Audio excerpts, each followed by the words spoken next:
Hello, Sycamore artists, future designers, and leaders. Welcome to another lesson. My name is Luis. Today, we are going to be doing some drawing and creating some characters using some household objects. So what we're going to need is a couple sheets of paper and something to write or draw with, and a few objects from around the house. And I'll give you an example. Right here, I have a spatula from the kitchen. I have an eraser. I have this phone charger thing right here, as well as this roll of masking tape. So what I want you guys to do is go grab those materials, grab some paper, grab drawing utensils, and grab a few things to trace with, or that you're going to trace, and meet me back here. So push pause while you grab those materials, and I will see you right back here. All right, we are back. So welcome to today's art lesson, where we are going to be talking about personification. I'll try and make it go across the screen right here. Personification. And that means bringing things to life. That's what it means. Technically, it means the attribution of personal qualities to inanimate or non-human objects. But we can just say we're bringing things to life. Personification. So we're going to be tracing some objects and then bringing those things to life and creating characters and having fun along the way. So first, as you can see here, I worked a little bit ahead and I traced my spatula, and then I traced my phone charger thing and the eraser and this circle template. So why don't you guys start? And in fact, I'll start over with you. So I'll take my spatula, and I'll just start tracing. Set him in the middle, like this, go around. It doesn't matter if it's too messy or too neat, because if there's a squiggly line or a mistake, we might be able to incorporate that into something new and really cool. But right now, we are going to be creating some characters. It can be robots, it can be monsters, but we're going to be doing what's called personification. We're going to be bringing these things to life. And we can do that in a few different ways. We can give them eyes and faces, and hands and feet, or we can make them doing activities that a person would do, or we can give them feelings. We can give these inanimate objects feelings. We can give them some attitude if you want. So I've got my spatula here. I'll put my phone charger thing right here and do that. Trace this. Just like that. And again, it doesn't have to be too neat.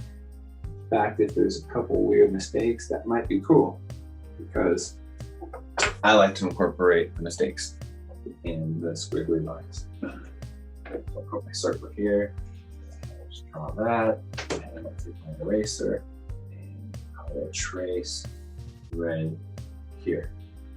So if you guys want to trace the family pet, make sure you have your parents' permission first, and make sure that the pet's claws aren't that sharp in case it tries to rebel against you or react.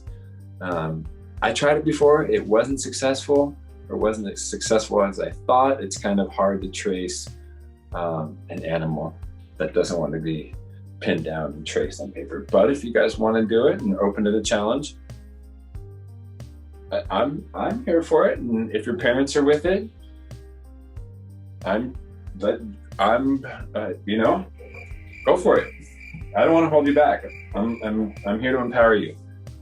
So your paper might look something like this, and if it does, awesome. If it doesn't, awesome. See how that works? Yeah. So personification. Now that I've got these, I'm going to look at these and be like, what do I do with this? And that's the fun part. You can do whatever you want with it. So first off the bat, for my phone charger, I see this. This looks like two ears, like two ears or antennas sticking up. So I already know that I'm going to make this guy right here some kind of creature robot thingy. Maybe a robot, maybe a little bunny thing. I don't know, but first off, I'm just gonna give him a real simple body.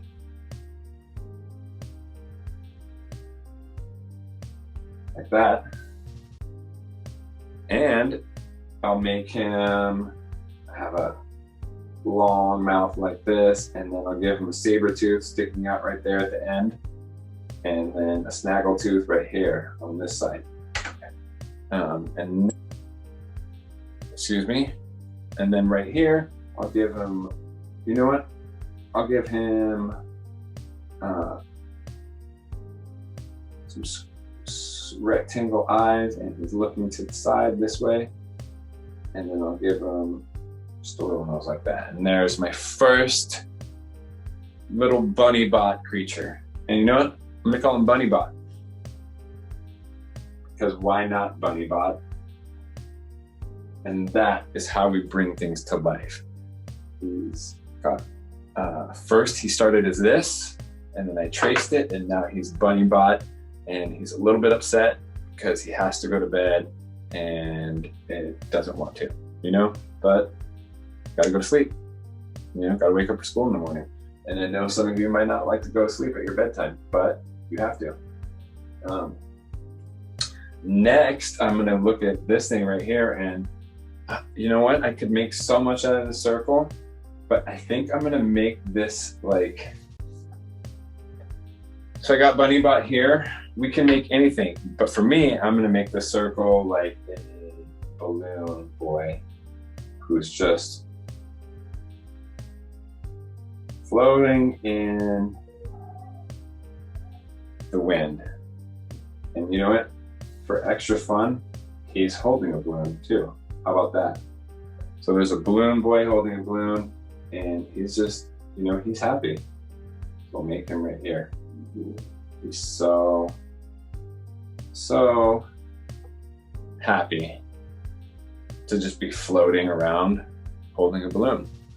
My head was a giant balloon, and I could just like travel by hot air balloon head. I'd go see the Grand Canyon on my own. That's neither here nor there. Back to the lesson. We're focusing on personification. You guys need to focus on personification. Focus, all right? If you guys have any questions, let me know. I'm picking up on some questions. No, I'm not picking up on any questions. Sorry, guys. But I can continue on this lesson of personification of objects that we found around the house. So lastly, with my spatula, you know what? This looks like a giant head right here, and this looks like a neck, and this looks like his body. So I'm gonna give this guy just some tiny little legs right here. And some tiny little arms, like that. And, you know, let's make him just like that. Give him teeth, and he's a little bit upset.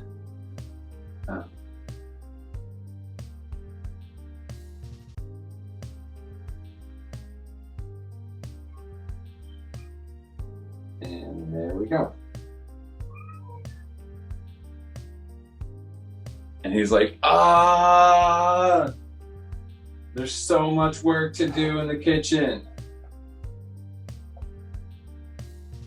You know, he's like the spatula, and he's like, who didn't wash their oatmeal plate or their bowl? There's oatmeal stuck inside of it from this morning. Who did that? So dirty. You know, it's because the spatula works hard. So, as they say, you got to put some respect on his name. You got to put some respect on the spatula's name, because he has a hard job to do. He has to flip things. He has to scrape things. Sometimes he's up at a barbecue where it's really hot. Sometimes he's doing frosting things. Sometimes he's doing cake stuff.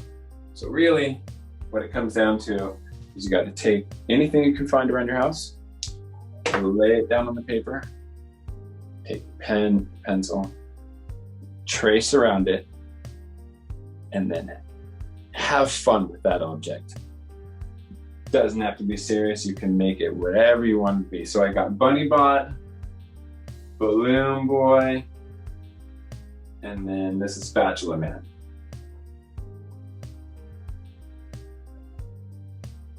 And there you go. With just these objects right here, I've created pretty much a whole TV series or comic book series or book series worth of characters. So I encourage you guys to have fun with this. Trace some objects. It can be anything you want, and then use personification to bring it to life. And personification, like I said, it can be activities, it can be features like arms and legs and faces and hair, or it can be attitude. It could be any of these things. We can make art using all the things we have around our house at any time, and all we need is our imagination and a little bit of humor to do it. So I hope you guys have fun with this lesson and continue with the personification. If you decide to trace the animal, good luck with it. Email me, let me know how it goes. You can email me, you or your parents, anytime if there's any questions. artwithluis@gmail.com. I'll talk to you guys soon. Bye-bye.